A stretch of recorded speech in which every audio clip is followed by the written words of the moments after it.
Greetings everybody, welcome back to the landscape. Clearly I'm in motion. I'm actually walking to a location I know very well. Although today I'm going to tackle that location with a difference. A little while ago, Gavin Hardcastle, otherwise known as Photo Tripper, here on YouTube. I'll leave a link to his channel in the video description. He put out a video where he talked about using a prime lens, but using a 55mm prime lens. And the reason why he focused on that one, if you'll forgive the photography cliche for a minute, is that the 55mm lens that he had, when it worked for him, it worked. But it was a focal length that he really struggled with. And I don't use prime lenses. I'm practically wedded to my range of zoom lenses because I love the flexibility. I love the fact that with using a zoom lens, I can increase and decrease the number of objects in my frame at will without having to move my feet. I'm just wedded to that flexibility.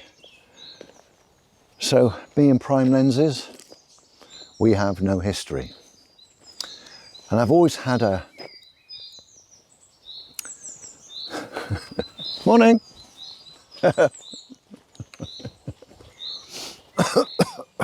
Bloody pedestrians. I've always had a hankering to use a prime lens. And watching that video from Gavin made me think, okay, maybe I'll give myself two challenges. I'll use a prime lens, but let's go for Gavin's hell focal length. I think he described it, or hellish focal length of 55mm. So, which way am I going? I'm going this way. So I am off to a location I know well, and I have a 55mm lens attached to my camera.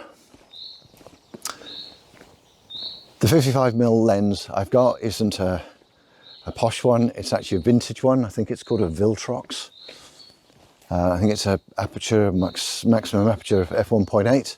It's a nice lens. I've given it a quick play and it seems to work perfectly well.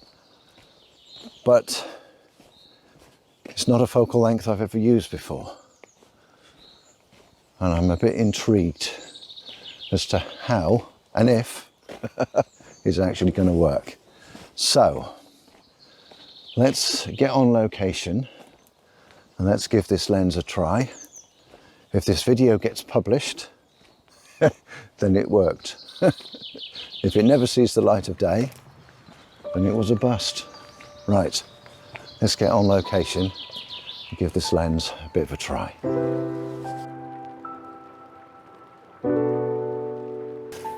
Right, I'm going to need to talk quietly because there are lots of people walking around and I don't like using a video camera when there are lots of people around. So it's actually taken me quite a bit of time to find something that works with the focal length. And as you can see, I'm at a lakeside location.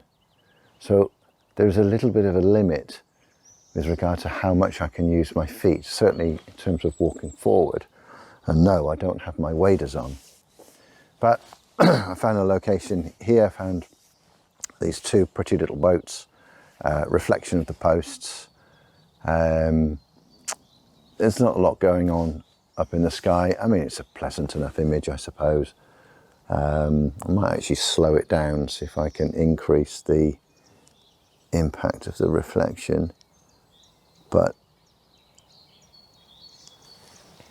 creating award-winning images today isn't necessarily the aim. The aim is to actually push myself outside my comfort zone and do something a little bit different.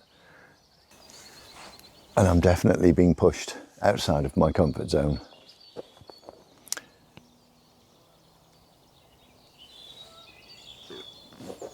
With all of the vantage points that I found up to this point, I have found the focal length to be restricting.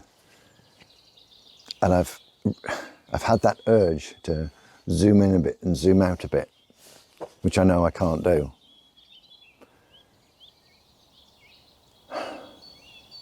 Need to fight it. Somehow I need to fight it. But it is an interesting exercise though. I mean, I've photographed here many times. Really, many times. And it's a beautiful morning. But I'm having to discard compositions and discard scenes because they don't fit the focal length, or I can't get the combination of objects to balance the way that they would normally balance. Not normally balance, the way that I'd like them to balance. But I'm going to try this little boat over here, and I've then noticed that there's some clouds moving over the mountains there. I'm going to wander around in that direction and see what I can see there. So let's move you. One of the other things that you've seen me use on this channel is a viewing aid, you know, something that enables me to put a frame around my scene and think about the composition before I get the camera out. That's not going to work here because, well, I'm not aware of a square that's set to 55 millimeters. There we are. Not a square, a frame, sorry. So I'm having to look through the camera and then move around with my feet. And this is a good example of having to move with my feet. So by the time I've got the reflections of the boat and the posts in, I'm cutting off the mountain. So I'm needing to move back. That's better, to proportionally change the position of everything. Yeah, that's all right. You can brighten it up quite a bit.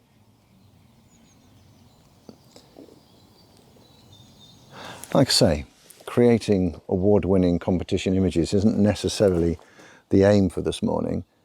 The aim is to do something different, which is good. So I'm going to move the focus point to the bow of the boat. I am at f16. I've got the reflection in, I've got the mountains in. The boat's a bit central in the frame actually. So if I come this way, so I can come across now a bit more. Yeah, that's better. Need a bit of room for the boat to move into. Yeah, that's better. I can still contain everything. Just realised the frame size is 16 by 9, but never mind. Yeah, let's do that. So the problem I had there was that the boat was actually very in the middle of the frame. There was as much space on the left as on the right. And with an object like this, the boat needs some room to move into. Otherwise, to my head, it's compositionally unbalanced. Shuffling around a little bit with my feet, because I could, enabled me to do that. So, yeah, that's actually quite nice, that particular image. Right, I think I'm going to do one more view, which will hopefully work okay, of some distant mountains. So let's go round to those distant mountains and see whether I can make 55 millimeters work on some real landscapes.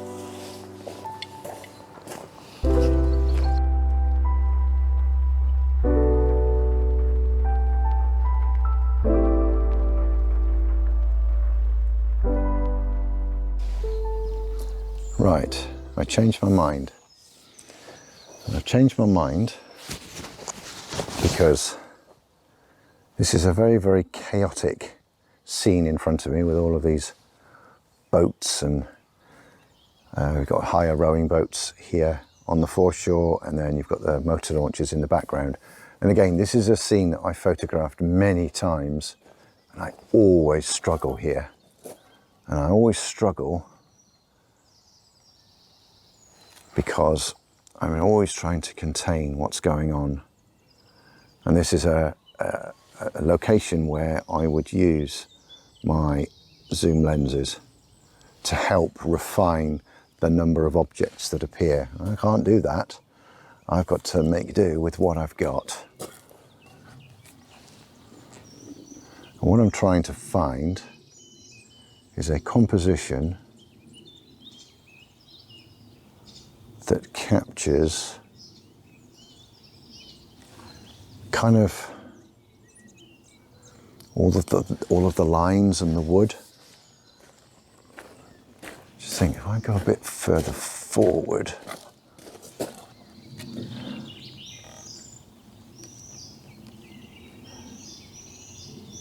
too far, too far. Let's come back a bit. Down, no, a bit more. Oh, I wish that plank wasn't there. And I could move that plank back a bit. Do you think they'd mind?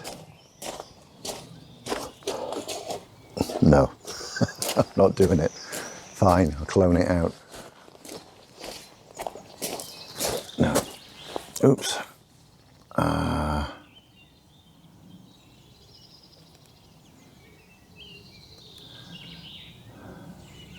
So what I'm trying to do is I'm trying to retain the mountain, retain the boat. I'm trying to fill the frame at the same time. I think I might have to get the grads out. So this scene is a great example of me struggling with compositional balance, because I originally started sort of there because I wanted to include the label on this boat, but then I cut that one off. So if I give that one a bit more space, then this one here, I'm actually noticeably cutting off the back of it. So if I then do that, I've now got the bow of this one just cutting the edge of the frame. So I'm going to come down a little bit, and now I'm cutting off the top of that mountain. So now I need to recompose with my feet, and I need to start that process all over again. There we are, that's a bit better. No, space for the boat. Yeah, it is a bit of a compositional compromise. Off camera, I have actually put a grad over the mountains because they were blowing out. I'm just going to check focus, which is about a third into my scene. That's looking all right. It's a compromise. There's a little bit of empty space here. Could just do with a duck or something in there, but yeah, let's take that. Let's take that. It's a nice scene. I don't think it's a killer, but it'll do the job. Yeah. Well, I think this is definitely something I need to play with a lot more, because it definitely makes you think a lot harder about the way in which objects are placed in the scene, and it forces you to use your feet, which again, in turn, I think forces you to work just a little bit harder. I quite like that, because I quite like that in my photography. I like to be forced to be made to think.